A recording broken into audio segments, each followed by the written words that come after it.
Saya pertama yang bilang, saya menolak vaksin. Sanksi 5 juta, mending gue bayar. Pertanyaan menariknya, kemana Ripka ini 5-6 bulan yang lalu? Dia mau tolak vaksin harusnya 5-6 bulan yang lalu. Tindakan Ripka yang dinilai menolak vaksinasi COVID-19 dalam rapat Komisi 9 bersama Menteri Kesehatan Budi Gunadi Sadikin berujung pada rotasinya dari Komisi 9 ke Komisi 7.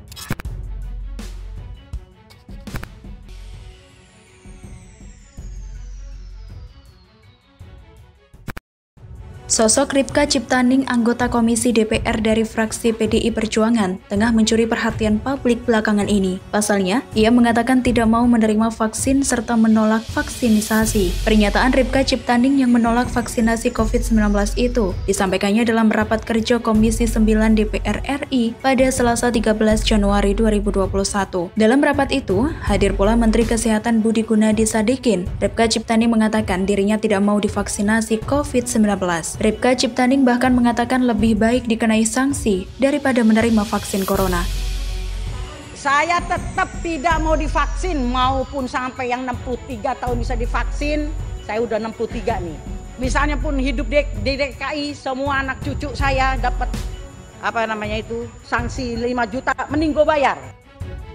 Politikus PDIP itu menyebut pihak Bio Farma belum mengeluarkan tahap uji klinis ketiga terkait vaksin corona. Ia kemudian menyoroti kejadian vaksin polio dan vaksin kaki gajah yang disebutnya sempat memakan korban di tanah air. Ketidaksetujuan Ripka tersebut pun mengundang pernyataan dari berbagai pihak seperti pakar hukum tata negara Refli Harun. Pihaknya meyakini Ripka memahami betul soal vaksin karena datang dari latar belakang seorang dokter. Refli menyebut penolakan Ripka memiliki dasar yang jelas. Ia menyebut ada rasa tidak percaya terhadap keampuhan vaksin Sinovac. Polemik pro dan kontra vaksinasi COVID-19 membuat orang tidak berpikir secara rasional. Ia menyebut masalah utama dari penolakan vaksin terjadi karena ketidakpercayaan masyarakat terhadap keampuhan vaksin Sinovac.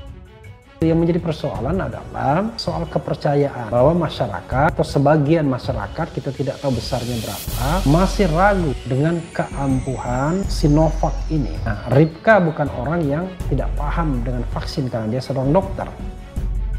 Menanggapi hal tersebut, pengamat politik dan kebangsaan Dr. Arkam Azikin angkat bicara. Menurutnya sebagai anggota DPR, tugasnya adalah mengawasi kinerja kebijakan pemerintah pusat. Lalu ia juga mempertanyakan kemana Ripka pada 5-6 bulan yang lalu. Pihaknya juga menekankan, jika memang Ripka menolak vaksin, harusnya ia sudah menolaknya bahkan sebelum vaksin ini tiba di negara Indonesia. Pihaknya juga menduga jika ini hanya ingin cari panggung politik saja agar namanya dapat dikenal kembali.